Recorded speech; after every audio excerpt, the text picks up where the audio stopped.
తూర్పుకి ఎదుర్కొన్నాం కాబట్టి ఇటువైపు ఓం. అలాగే శుక్రగ్రహం ఇద్దరు అన్నదమ్ముల మధ్య, అలాగే భార్యాభర్తల మధ్య, తండ్రి కొడుకుల మధ్య, తల్లి కూతుర్ల మధ్య, తండ్రి కూతుర్ల మధ్య, ఇలాగ ఎవరి మధ్య స్నేహితుల మధ్య ఇబ్బంది పెడుతూ ఉంటారు. అలాగే వ్యాపారం ఎక్కువగా ఎవరైనా జాయింట్ వ్యాపారాలు చేస్తున్న వాళ్ళు ఎక్కువగా ఈ శుక్రగ్రహానికి పూజ కానీ అభిషేకం కానీ ఎప్పుడైనా మీకు వీలుంటే శుక్రవారం పూట చేసుకుంటే చాలా విశేషంగా మీకు ఫలితాలు వస్తుంటాయి అన్నమాట. మీ మధ్య తగువులు రాకుండా ఉంటాయి. ఓం శుక్రంతాన్య దీతంతాన్య దిశరూపాన్ని జౌరవాసి విశ్వాయుమా ఆశి సదా భద్రాధర పోషణ నేరాతిరస్తు. శుక్రంతాన్య దీతంతాన్య దిశరూపాన్ని జౌరవాసి విశ్వాయుమా ఆశి సదా భద్రాధర పోషణ నేరాతిరస్తు. శుక్రంతాన్య దీతంతాన్య దిశరూపాన్ని జౌరవాసి విశ్వాయుమా ఆశి సదా భద్రాధర పోషణ నేరాతిరస్తు. శుక్రంతాన్య దీతంతాన్య దిశరూపాన్ని జౌరవాసి విశ్వాయుమా ఆశి సదా భద్రాధర పోషణ నేరాతిరస్తు. ఓం శుక్రంతాన్య దీతంతాన్య దిశరూపాన్ని జౌరవాసి విశ్వాయుమా ఆశి సదా భద్రాధర పోషణ నేరాతిరస్తు.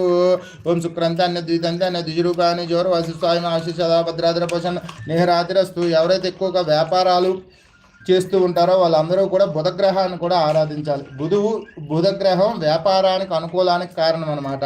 అందుకని ఆయన అనుకూలంగా ఉంటే వ్యాపారంలో మనకు లాభాలు వస్తాయి. అలాగే బుధగ్రహానికి చేసుకుంటే జాయింట్ వ్యాపారాలు ఉన్న వాళ్ళు శుక్రగ్రహానికి పూజ చేసుకుంటే వాళ్ళకి ఆ జాయింట్లో ఉన్నవి అంటే స్నేహితుల మధ్య తగులు రాకుండా ఎక్కువ కాలం